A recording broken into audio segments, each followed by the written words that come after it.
नमस्कार, मेरा नाम है अनविका। बिहार का न्यूज में स्वागत है। आज 4 दिसंबर दिन बुधवार है। खबरों की ओर बढ़ने से पहले हेडलाइन को देख लेते हैं। कल मुंबई जाएंगे सीएम नीतीश। करण जौहर की फिल्म में दिखेगी वायरल गर्ल काजल। सोनपुर के थिएटर से फेमस हुई काजल। धमकी देने वाला मेरा कार्यकर्ता निकला तो इस्तीफा दे दूंगा। पप्पू यादव का पूर्णिया एसपी को चैलेंज। बीपीएससी पास मास्टरनी का ही पकड़वा विवाह। बिहार के सरकारी स्कूल में छुट्टी का कैलेंडर जारी। चलिए अब बढ़ते हैं टॉप 18 खबरों की ओर। मुजफ्फरपुर जिले के औराई में एक युवक का शव मिलने से सनसनी फैल गई। आशंका है कि पहले युवक की पिटाई की गई और फिर गला दबाकर हत्या कर दी गई। बदमाशों ने शव को नदी किनारे फेंक दिया और फरार हो गए। पुलिस ने शव को कब्जे में लेकर जांच शुरू कर दी है। मृतक की पहचान और हत्या के कारणों का पता लगाने की कोशिश की जा रही है। इलाके में इस घटना से भय का माहौल है। पुलिस हत्यारों की तलाश में जुटी हुई है। बिहार के समस्तीपुर जिले के पटोरी थाने में तैनात दारोगा बलाल खां को एक युवती से अश्लील हरकत करने और सेक्स की डिमांड करने के आरोप में जेल भेज दिया गया है। यह कार्रवाई तब हुई जब घटना का वीडियो वायरल हो गया। वीडियो में दारोगा की हरकतें रिकॉर्ड थीं, जिसे युवती ने सोशल मीडिया पर साझा किया। पुलिस ने मामले में त्वरित कार्रवाई करते हुए बलाल खां को निलंबित कर गिरफ्तार कर लिया। इस घटना से पुलिस की छवि पर सवाल उठे हैं और स्थानीय लोगों में आक्रोश है। समस्तीपुर जिले में एक दंपत्ति के बीच अवैध संबंधों को लेकर विवाद गहरा गया है। महिला ने अपने पति धर्मवीर पर दूसरी महिला से अवैध संबंध का आरोप लगाया है। वहीं पति धर्मवीर का भी आरोप है कि उसकी पत्नी का गांव के एक व्यक्ति के साथ अवैध रिश्ता है। धर्मवीर ने यह भी दावा किया कि उसकी पत्नी के कथित प्रेमी ने उसके साथ मारपीट की। इस विवाद ने घरेलू हिंसा और सामाजिक तनाव को बढ़ा दिया है। मामले का समाधान दोनों पक्षों की सुनवाई के बाद ही संभव होगा। बिहार के लक्ष्मीपुर में एक 23 वर्षीय महिला शिक्षक के अपहरण की आशंका जताई जा रही है। वह 30 नवंबर को सुबह स्कूल के लिए निकली थी, लेकिन देर रात तक घर नहीं लौटी। उसकी मां ने पुलिस में शिकायत दर्ज कराई और परिवार ने बेटी की खोजबीन शुरू की। पुलिस ने मामले की गंभीरता को देखते हुए जांच शुरू कर दी है। इस घटना ने क्षेत्र में सुरक्षा को लेकर चिंता बढ़ा दी है और पुलिस युवती को जल्द से जल्द ढूंढने के प्रयास में जुटी है। नवंबर में बिहार में औसत वर्षा केवल 0.2 मिमी दर्ज की गई, जो सामान्य से काफी कम है। इस कमी का कृषि पर नकारात्मक प्रभाव पड़ सकता है, क्योंकि फसलों के लिए आवश्यक नमी नहीं मिल पाई। मौसम विभाग ने दिसंबर में भी वर्षा की कमी की संभावना जताई है। किसानों के लिए यह स्थिति चिंताजनक है और उन्हें फसल प्रबंधन के लिए पहले से योजना बनाने की जरूरत है। इस मौसम की जानकारी कृषि से जुड़े लोगों के लिए महत्वपूर्ण है। वायरल गर्ल काजल, जो सोनपुर के थिएटर से प्रसिद्ध हुई, अब बॉलीवुड में अपनी पहचान बनाने की ओर बढ़ रही है। उनके 1 मिलियन फॉलोअर्स इस बात का प्रमाण है कि वे सोशल मीडिया पर बेहद लोकप्रिय हैं। काजल ने अपनी करियर की शुरुआत सोनपुर के थिएटर में नृत्य से की थी, जहां उनके डांस ने दर्शकों का ध्यान आकर्षित किया। काजल के साथ साथ अन्य 3 डांसर्स की प्रेरणादायक कहानियां भी सामने आई हैं, जिन्होंने संघर्षों के बावजूद सफलता हासिल की। काजल अब करण जौहर की आगामी फिल्म में अभिनय करने जा रही हैं और भविष्य में और अधिक अवसरों की तलाश। दिलखुश कुमार, जो पहले 3000 रुपए महीने की सैलरी पर ड्राइवर थे, आज 500 गाड़ियों के मालिक हैं। उनका सफर संघर्षपूर्ण था और उन्होंने कई मुश्किलों का सामना किया। उन्होंने अपनी यात्रा सब्जियां बेचने से शुरू की और बाद में इलेक्ट्रीशियन का काम किया। चपरासी की नौकरी के लिए अस्वीकृति के बाद दिलखुश ने अपने सर्टिफिकेट जलाकर ठान लिया कि वे बिना कॉलेज डिग्री के भी सफल होंगे। 2016 में उन्होंने अपनी कैब सेवा आर्या गो शुरू की और अब उनकी कंपनी में 500 गाड़ियां हैं। इसके बाद उन्होंने रोडवेज कंपनी शुरू की, जो बिहार में यात्रा सेवाओं के क्षेत्र में सफल साबित हुई। उनकी कहानी यह साबित करती है कि मेहनत और सही दृष्टि से किसी भी लक्ष्य को हासिल किया जा सकता है।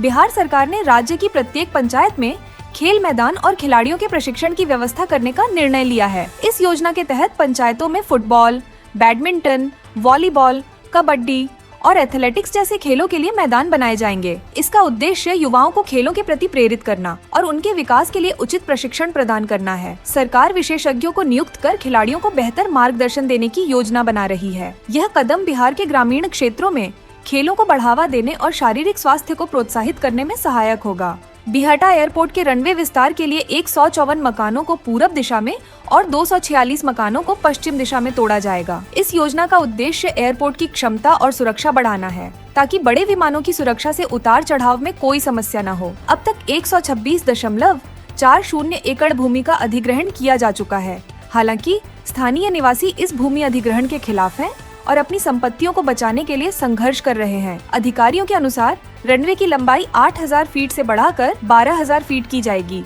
जिससे बड़े विमानों के लिए एयरपोर्ट अधिक सक्षम होगा। यह परियोजना स्थानीय विकास में भी सहायक साबित हो सकती है, लेकिन स्थानीय लोगों की चिंताओं को ध्यान में रखना आवश्यक है।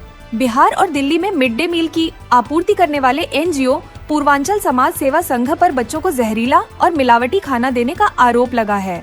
जांच में पाया गया कि मिड डे मील में मेटानील येलो कलर, जो स्वास्थ्य के लिए हानिकारक है, का उपयोग किया जा रहा था और नमक में आयोडीन की मात्रा भी मानक से कम थी, जिससे घेघा रोग का खतरा बढ़ सकता है। एनजीओ के संचालक ने जिम्मेदारी लेने की बात कही, लेकिन मामले की गंभीरता को कम किया। खाद्य संरक्षा अधिकारी ने अभियोजन दायर करने की प्रक्रिया शुरू की है। यह स्थिति दर्शाती है कि बच्चों के खाने में लापरवाही बरती जा रही है और उचित कार्रवाई की आवश्यकता है। बिहार के मुख्यमंत्री नीतीश कुमार मुंबई दौरे पर जा रहे हैं। इस दौरान छपरा में सीएनजी टैंकर से गैस का रिसाव होने से अफरा तफरी मच गई। हालांकि टैंकर चालक की सूझबूझ से बड़ा हादसा टल गया। करीब 600 लीटर गैस रिसाव हुआ और पुलिस और फायर ब्रिगेड की टीम ने स्थिति को काबू में किया। यह घटनाएं बिहार में सुरक्षा और राजनीतिक संवाद की अहमियत को दर्शाती हैं।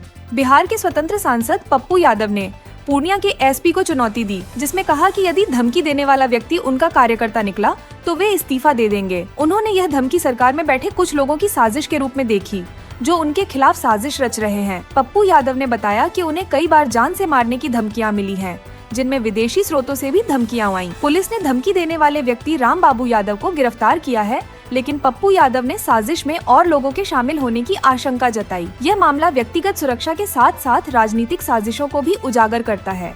बिहार के नेता प्रतिपक्ष तेजस्वी यादव आज से 18 विधानसभाओं का दौरा शुरू कर रहे हैं, जिसका उद्देश्य विशेष रूप से मुस्लिम वोटरों को आकर्षित करना है। यह यात्रा महागठबंधन के वोट बैंक को एकजुट करने के लिए की जा रही है, खासकर जदयू के वरिष्ठ नेता ललन सिंह के गढ़ में। तेजस्वी यादव अपने दौरे के दौरान कार्यकर्ताओं से संवाद करेंगे और उनकी समस्याओं को सुनेंगे। ये यात्रा आगामी विधानसभा चुनावों की तैयारी का हिस्सा है, जिसमें तेजस्वी यादव मुस्लिम समुदाय के बीच अपनी पकड़ मजबूत करने की कोशिश करेंगे। एक रेलवे कर्मी को उसकी पत्नी ने धोखे में रखकर प्रेमी के साथ दूसरी शादी कर ली। यह घटना तब सामने आई जब पत्नी का प्रेमी उनके घर आता जाता था और बाद में पत्नी ने अपने पहले पति को धोखा देकर दूसरी शादी करने की योजना बनाई। जब यह मामला खुलासा हुआ तो इलाके में हड़कंप मच गया और पुलिस ने मौके पर पहुंचकर पत्नी और प्रेमी को गिरफ्तार कर लिया। यह घटना इस बात को उजागर करती है कि व्यक्तिगत संबंधों में विश्वास और संवाद की कमी से गंभीर समस्याएं उत्पन्न हो सकती हैं। पुलिस की कार्रवाई के बाद इस मामले की जांच जारी है। बिहार के सरकारी स्कूलों के लिए 2025 का छुट्टी कैलेंडर जारी किया गया है, जिसमें कुल 72 दिन छुट्टियां निर्धारित की गई हैं। इस कैलेंडर में बताया गया है कि स्कूलों में धनतेरस से छठ पूजा तक 10 दिनों की छुट्टी रहेगी और इसमें महात्मा गांधी जयंती, दीपावली और अन्य धार्मिक त्योहारों की छुट्टियां भी शामिल हैं। इस छुट्टी व्यवस्था से छात्रों और शिक्षकों के लिए शैक्षणिक गतिविधियां प्रभावित हो सकती हैं, लेकिन विद्यार्थियों को होमवर्क और परियोजना कार्य देने की योजना बनाई गई है ताकि उनकी पढ़ाई पर इसका प्रभाव न पड़े। इस कैलेंडर का उद्देश्य त्योहारों का लाभ और निरंतर शैक्षणिक गतिविधियों का संतुलन सुनिश्चित करना है। बिहार में पकड़वा विवाह का एक नया मामला सामने आया है, जिसमें एक बीपीएससी पास शिक्षिका ने अपने पति के खिलाफ अपहरण का मामला दर्ज कराया। यह घटना वैशाली जिले की है, जहां शिक्षिका अमृता कुमारी ने बताया कि उसने प्रेम विवाह किया था, लेकिन बाद में उसके पति राहुल कुमार ने उसे ब्लैकमेल कर अपहरण किया और शादी के बाद छोड़ दिया। इस मामले ने पकड़वा विवाह की प्रथा को फिर से चर्चा में ला दिया, जो महिलाओं के अधिकारों और सामाजिक मानकों पर गंभीर सवाल उठाती है। पुलिस ने मामले की जांच शुरू कर दी है। बिहार के मुख्यमंत्री नीतीश कुमार और नेता प्रतिपक्ष तेजस्वी यादव 2025 के विधानसभा चुनावों के लिए अपनी अपनी रणनीतियों पर काम कर रहे हैं। नीतीश कुमार ने वोटर रूट कार्यक्रम शुरू किया है, जिसका उद्देश्य मतदाताओं की भावनाओं को समझना और महिलाओं समेत अन्य महत्वपूर्ण वर्गों को आकर्षित करना है, ताकि जेडीयू फिर से राज्य में प्रमुख स्थिति हासिल कर सके। तेजस्वी यादव ने मुस्लिम समुदाय के मुद्दों और फ्री बिजली जैसी योजनाओं पर ध्यान केंद्रित किया है, ताकि आरजेडी की स्थिति मजबूत हो सके। हालांकि हाल के उपचुनावों में मिली हार और राजनीतिक हस्तियों की उपस्थिति उनके लिए चुनौती बनेगी। यह देखना दिलचस्प होगा कि इन दोनों नेताओं की रणनीतियां कितनी सफल होती हैं और बिहार की राजनीति पर इसका क्या प्रभाव पड़ेगा।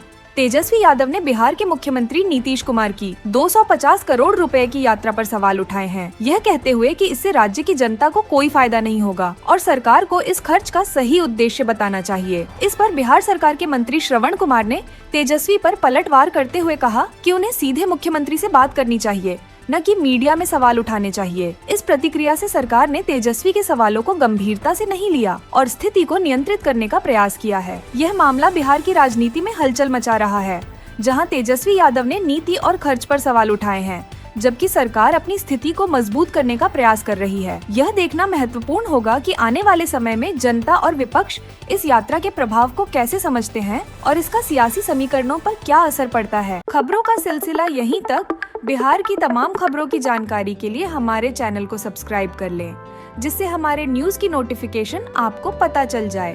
धन्यवाद। जय हिंद, जय भारत, जय बिहार।